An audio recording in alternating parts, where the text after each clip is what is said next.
Hey guys, so I just want to show you the update on my angel trumpet cuttings that I did back in, gosh, I can't even remember, November, I believe.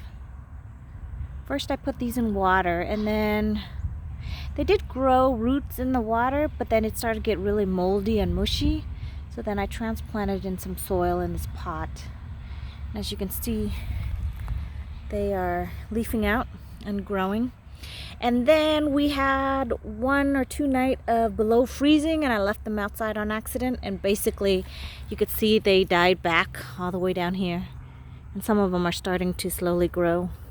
Majority of them were looking like this, but with that frost and I left it out, it did quite a bit of damage. You can see there were some already up here, but they died back due to that freeze that we had. So I garden in zone 8A. So I just want to show you what it looks like now. I'm going to try to take it out of the pot so I can actually transplant them out in the yard. And also I had a neighbor that said that he wanted one plant, so I'm going to try to put it in a pot for him. I'm going to tip it over so I don't snap anything. And then try to finagle it out of here. You can see I tried to get the soil out a little bit beforehand and it wasn't coming out, so I had to tip the pot. It doesn't have that much room to grow in, as you can see, so I think that's part of why it got all entwined. But it looks really good. Oops, one plant keeps wanting to fall. As you can see, it looks like it's not root bound, but all the roots are entangled because the pots were so small. So they look like they're a very vigorous grower. I have a mixture of potting soil with sand. The sand was gonna help to kind of keep the gnats away, so I just kind of mix it in there to give it a little bit more air and make it light. But it looks like it's all interconnected. I don't want to damage any of the cutting, but I'm not exactly sure how to get them out without hurting some of the roots. So here's one right here. Look at those roots. They seem to enjoy being in that pot.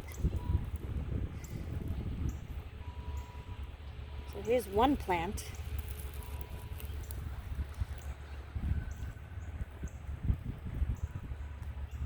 There's a smaller cutting. This one doesn't have a lot of roots on it, but it's definitely a smaller cutting than the other one. This one looks like it's top heavy, so it started falling over before I can get to it. But the roots are definitely entwined. So you try to finagle it as best as you can. Some of the roots will tear, but it's to be expected being in such a small pot. That's what it looks like. Nice and healthy.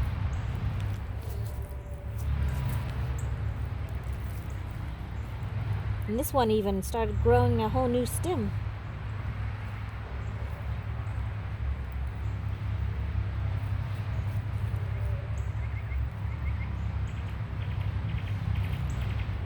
Here's this one.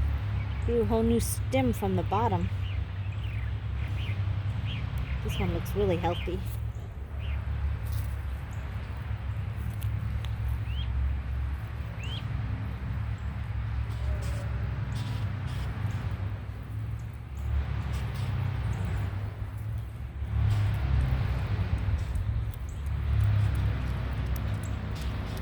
The only bad thing about doing this in the grass is I'm going to have to get up all this dirt so the grass doesn't die underneath it. Here's this one. Really long tentacles. Roots. And then you got this big one right here. This one I'm probably going to plant in my garden and watch it grow. Uh-oh. Look at that. Sad when one dies. Little cutting. But that's about it. That's the update I wanted to give to you guys. So, you know, this is a great way of propagating. So you go from one plant to 1, 2, 3, 4, 5, 6 plants. I know I had a whole bunch in the previous when I first started, but I had to pot them in other different pots, and I'm not going to show you those ones. But this one was the biggest one. So you can either, transplant them out in the garden, or you can give them away to your neighbors and your friends. Everybody will have more plants. So these are angel trumpets. So they're the big looking, Trump looking flower that you see. I believe this is the yellow one, and then I also have a peach one in here somewhere. I think the peach one is this one. Growth habit looks about the same, I think, on both of them. They're just a different color variation. But anyways, I hope you enjoyed this video. I'll see you in the next one. Bye.